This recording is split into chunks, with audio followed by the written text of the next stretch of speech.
So there is a beautiful, or a horrible, not a beautiful, a horrible place about halfway between New York and West Egg, where Gatsby lives, and East Egg. They have to go through every time they want to get into the city. It's called the Valley of the Ashes. Okay, and so chapter 2 starts off talking about the Valley of the Ashes. About halfway between West Egg and New York, the motor road hastily joins the railroad and run beside it for a quarter of a mile so as to shrink away from a certain desolate area of land. This is a valley of ashes, a fantastic farm where ashes grow like wheat into ridges and hills, and grotesque gardens where ashes take the forms of houses and chimneys and rising smoke, and finally, with a transcendent effort of men who move dimly and already crumbling through the powdery air. Occasionally, a line of gray cars crawls along an invisible track, gives out a ghastly creak, and comes to rest. And immediately the ash gray men swarm up with leaden spades and stir up an impenetrable cloud which screens their obscure operations from your sight. But above the gray land and the spasms of bleak dust which drift endlessly over it, you perceive, after a moment, the eyes of Dr. T.J. Eckelberg. The eyes of Dr. T.J. Eckelberg are blue and gigantic. Their retinas are 1 yard high. They look out of no face, but instead from a pair of enormous yellow spectacles which pass over a non existent nose. So, this is a sign that stands over the Valley of the Ashes that becomes a symbol that's important in the story, almost like the eye of God, somebody watching you. They look out of no face. No, I'm sorry. Evidently, some wild wag of an oculist set them there to fatten his practice in the borough of Queens, and then sank down himself into eternal blindness, or forgot them and moved away. But his eyes, dimmed a little by many painless days under sun and rain, brood over the solemn dumping ground. The Valley of Ashes is bounded on one side by a small foul river, and when the drawbridge is up to let barges through, the passengers on waiting trains can stare at the dismal scene for as long as half an hour. There is always a halt there of at least a minute, and it is because of this that I first met Tom Buchanan's mistress. The fact that he had one was insisted upon wherever he was known. His acquaintances resented the fact that he turned up in popular restaurants with her, and leaving her at a table, sauntered about, chatting with whomever he knew. Though I was curious to see her, I had no desire to meet her, but I did. I went up to New York with Tom on the train one afternoon, and when we stopped by the ash heaps, he jumped to his feet and, taking hold of my elbow, literally forced me from the car. "We're getting off," he insisted. "I want you to meet my girl." I think he tanked up a good deal at luncheon, and his determination to have my company bordered on violence. The supercilious assumption was that on Sunday afternoon I had nothing better to do. I followed him over a low whitewashed railroad fence, and we walked back 100 yards along the road under Dr. Eckelberg's persistent stare.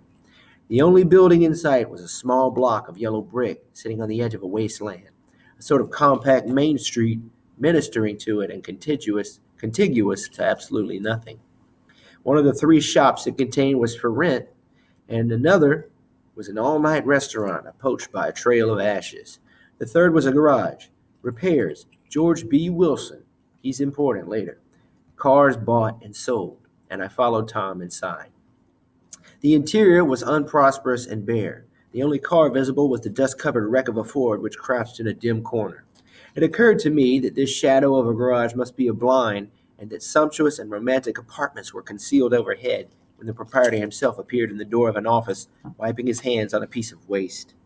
He was a blond, spiritless man, anemic and faintly handsome. When he saw us, a damp gleam of hope sprang up in his light blue eyes. "Hello, Wilson, old man," said Tom, slapping him jovially on the shoulder. "How's business?" "I can't complain," answered Wilson unconvincingly. "When are you going to sell me that car?" "Next week. I've got my man working on it now." "Works pretty slow, don't he?" "No, he doesn't," said Tom coldly. "And if you feel that way about it, maybe I'd better sell it somewhere else after all." "I don't mean that," Wilson exclaimed quickly. "I just meant—" His voice faded off, and Tom glanced impatiently around the garage.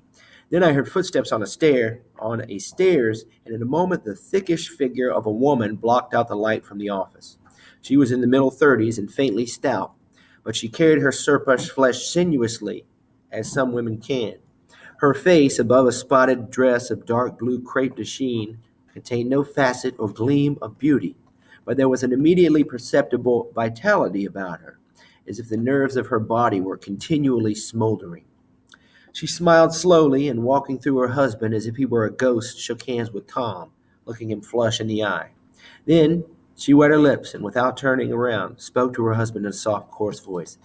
Get some chairs, why don't you, so somebody can sit down. Oh, sure, agreed Wilson hurriedly, and went toward the little office, mingling immediately with the cement color of the walls.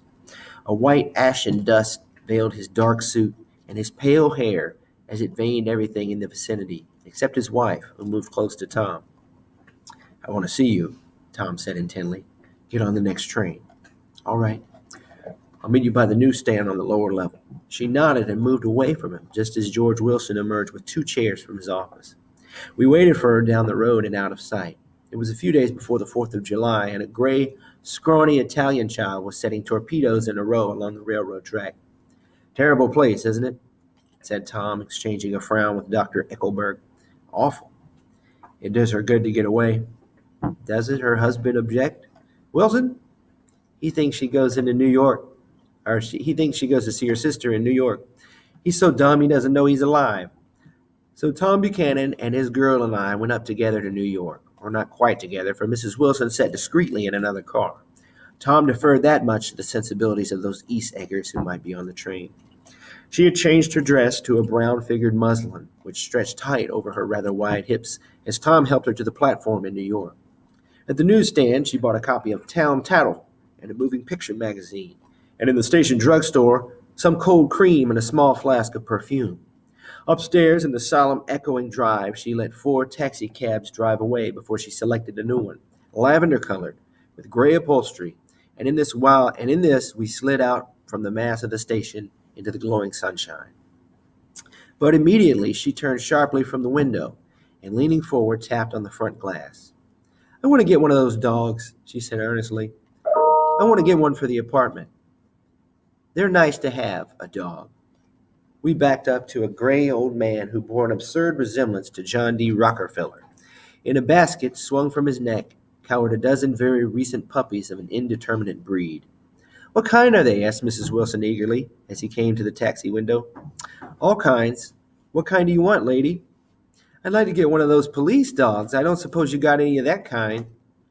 The man peered doubtfully into the basket, plunged in his hand, and drew one up, wriggling by the back of the neck. That's no police dog, said Tom. No, it's not exactly a police dog, said the man with disappointment in his voice. It's more of an Airedale. He passed his hand over the brown wash rag of a back. Look at that coat. Some coat. That's a dog that'll never bother you with catching cold. I think it's cute, said Mrs. Wilson enthusiastically. How much is it? That dog? He looked at it admiringly. That dog will cost you $10. The Airedale undoubtedly there was an Airedale concern in it somewhere, though its feet were startlingly white. Changed hands and settled down into Mrs. Wilson's lap, where she fondled the weatherproof coat with rapture. Is it a boy or a girl? She asked delicately. That dog? That dog's a boy. It's a bitch, Tom said decisively. Here's your money. Go and buy 10 more dogs with it. We drove over to Fifth Avenue, so warm and soft, almost pastoral, on the summer Sunday afternoon, that I wouldn't have been surprised to see a great flock of white sheep turn the corner. Hold on, I said. I have to leave you here. No, you don't, interposed Tom quickly. Myrtle will be hurt if you don't come up to the apartment, won't you, Myrtle? Come on, she urged. I'll telephone my sister Catherine. She's said to be very beautiful by people who ought to know. Well, I'd like to, but we went on, cutting back again over the Parktown, the West Hundreds. At 158th Street, the cab stopped at one slice in a long cake of white apartments. Throwing a regal homecoming glance around the neighborhood, Mrs. Wilson gathered up her dog and her other purchases and went haughtily in. I'm going to have the McKees come up, she announced as we rose in the elevator. And of course, I got to call up my sister, too. The apartment was on the top floor, a small living room, a small dining room, a small bedroom, and a bath. The living room was crowded to the doors with a set of tapestried furniture entirely too large for it, so that to move about was to stumble continually over scenes of ladies' swingings in the Garden of Versailles. The only picture was an overlarge photograph, apparently a hen, sitting on a blurred rock. Looked at from a distance, however, the hen resolved itself into a bonnet, and the countenance of a stout old lady beamed down into the room. Several old copies of Town Tattle lay on the table, together with a copy of Simon Called Peter and some of the small scandal magazines of Broadway. Mrs. Wilson was concerned first with the dog. A reluctant elevator boy went for a box full of straw and some milk, to which he added on his own initiative a tin of large hard dog biscuits, one of which decomposed apathetically in the saucer of milk all afternoon. Meanwhile, Tom brought out a bottle of whiskey from a locked bureau door. I have been drunk just twice in my life, and the second time was that afternoon, so everything that happened has a dim, hazy cast over it, although until after 8 o'clock the apartment was full of cheerful sun. Sitting on Tom's lap, Mrs. Wilson called up several people on the telephone. Then there were no cigarettes, and I went out to buy some at the drugstore on the corner. When I came back, they had disappeared, so I sat down discreetly in the living room and read a chapter of Simon Called Peter. Either it was terrible stuff or the whiskey distorted things, because it didn't make any sense to me. Just as Tom and Myrtle, after the first drink, Mrs. Wilson and I called each other by our first names, reappeared, company commenced to arrive at the apartment door.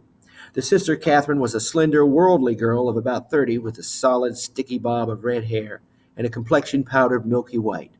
Her eyebrows had been plucked and then drawn on again at a more rakish angle, but the efforts of nature toward the restoration of the old alignment gave a blurred air to her face.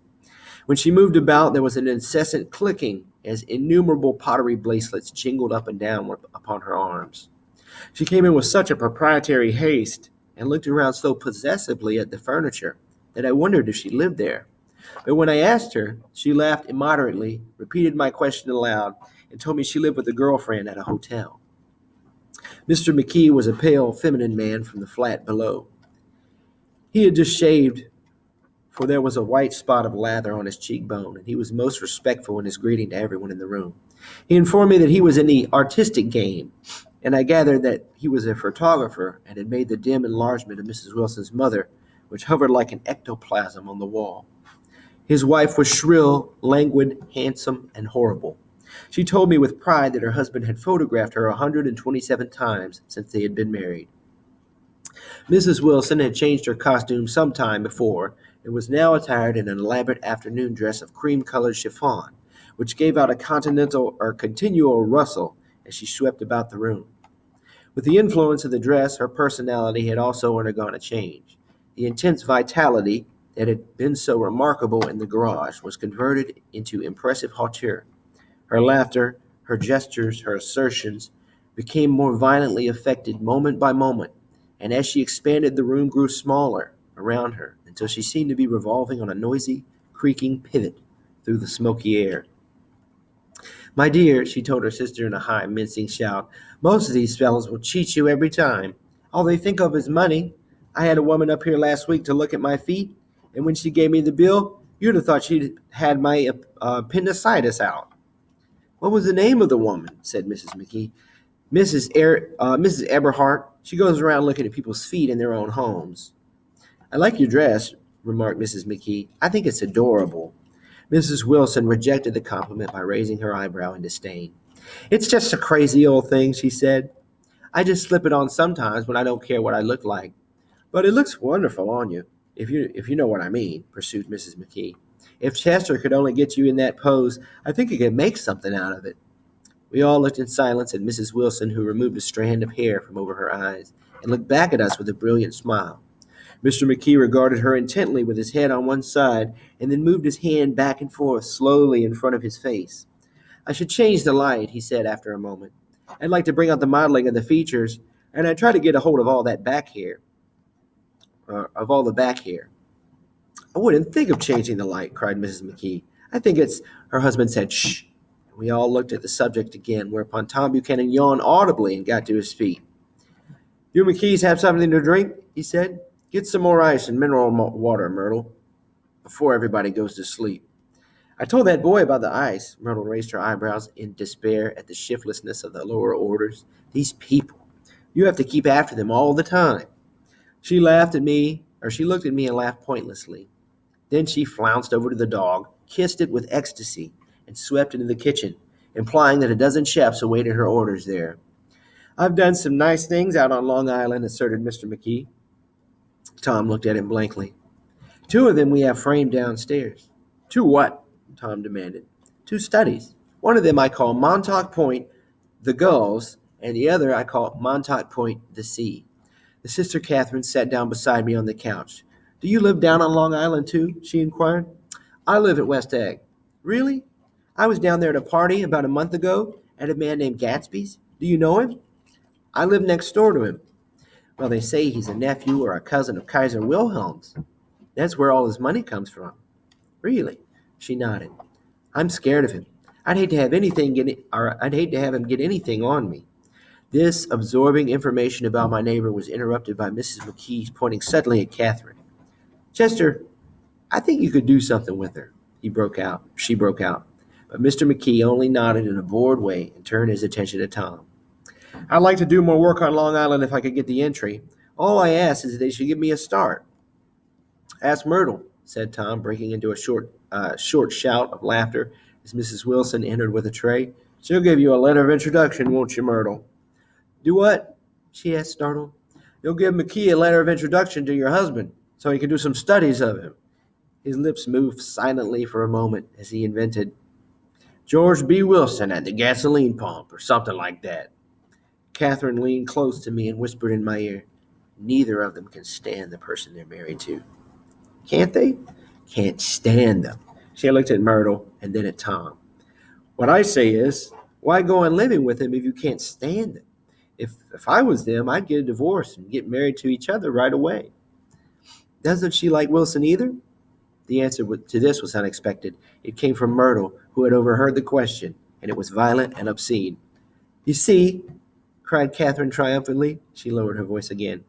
It's really his wife that's keeping them apart. She's a Catholic, and they don't believe in divorce. Daisy was not a Catholic, and I was a little shocked at the elaborateness of the lie. When they do get married, continued Catherine, they're going west to live for a while until it blows over. It'd be more discreet to go to Europe. Oh, do you like Europe? She exclaimed surprisingly. I just got back from Monte Carlo. Really? Just last year, I went over there with another girl. Stay long? No, we just went to Monte Carlo and back. We went by way of Marseille. We had over $1,200 when we started, but we got gypped out of it all in 2 days in the private rooms. We had an awful time getting back, I can tell you. God, how I hated that town. The late afternoon sky bloomed in the window for a moment, like the blue honey of the Mediterranean. Then the shrill voice of Mrs. McKee called me back into the room. I almost made a mistake, too, she declared vigorously. I almost married a little kike who'd been after me for years. Now, that word is a slur, so you shouldn't say it. It's a slur for Jewish people. I knew he was below me. Everybody kept saying to me, Lucille, that man's way below you. But if I hadn't met Chester, he'd have got me for sure. Yes, but listen, said Myrtle Wilson, nodding her head up and down. At least you didn't marry him. I know I didn't. Well, I married him, said Myrtle ambiguously, and that's the difference between your case and mine. Why did you, Myrtle? Demanded Catherine. Nobody forced you to. Myrtle considered. I married him. Now she's talking about Wilson. I married him because I thought he was a gentleman, she said finally. I thought he knew something about breeding, but he wasn't fit to lick my shoe. You were crazy about him for a while, said Catherine. Crazy about him? Cried Myrtle incredulously. Who said I was crazy about him? I never was any more crazy about him than I was about that man there. She pointed suddenly at me, and everyone looked at me accusingly. I tried to show by my expression that I had played no part in her past. The only crazy I was when I married him. I knew right away I knew right away I made a mistake. He borrowed somebody's best suit to get married in and never even told me about it. And the man came after it one day when he was out. She looked around to see who was listening. Oh, is that your suit? I said. This is the first I had ever heard about it. But I gave it to him, and then I lay down and cried to beat the band all afternoon. She really ought to get away from him, resumed Catherine to me. They've been living over their garage for 11 years, and Tom's the first sweetie she ever had. The bottle of whiskey, a second one, was now in constant demand by all present, excepting Catherine, who felt just as good on nothing at all. Tom rang for the janitor and sent him for some celebrated sandwiches, which were a complete supper in themselves.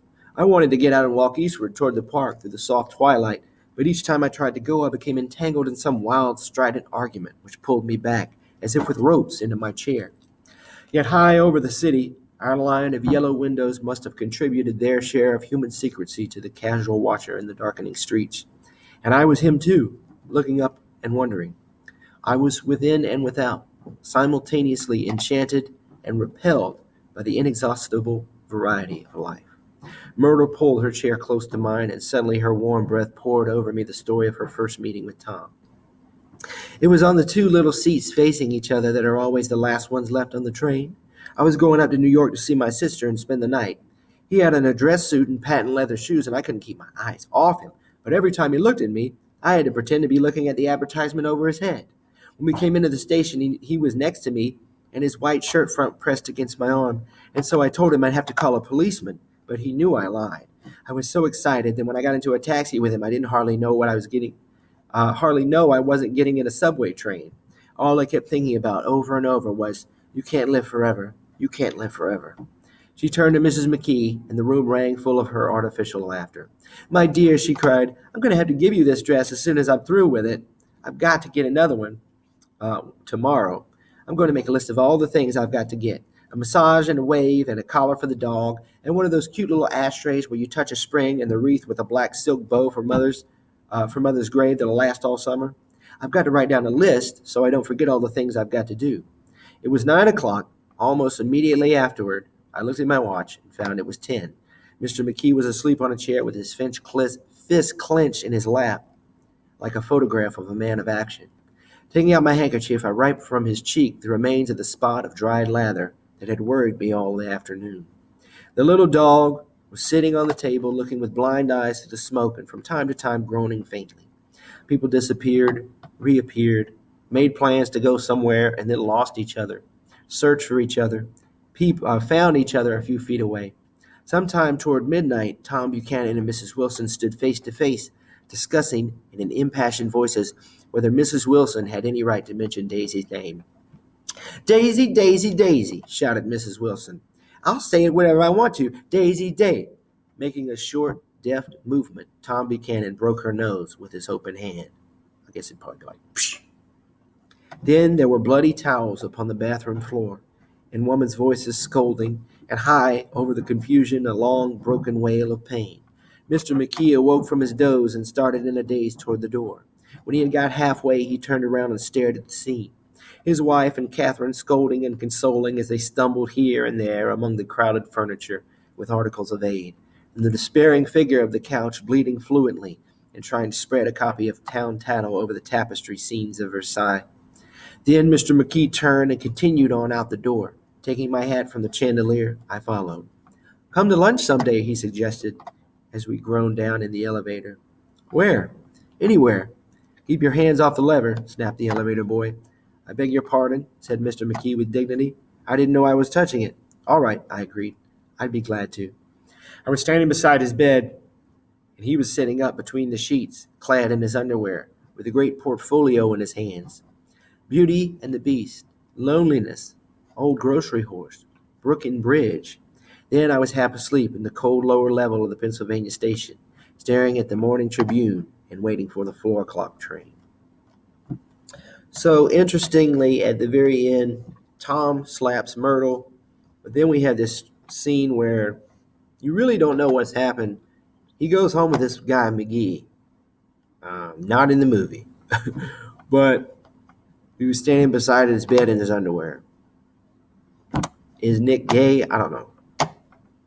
I mean, it's hard to say. It doesn't really mention much else about that anymore, but that's the end of the chapter 2.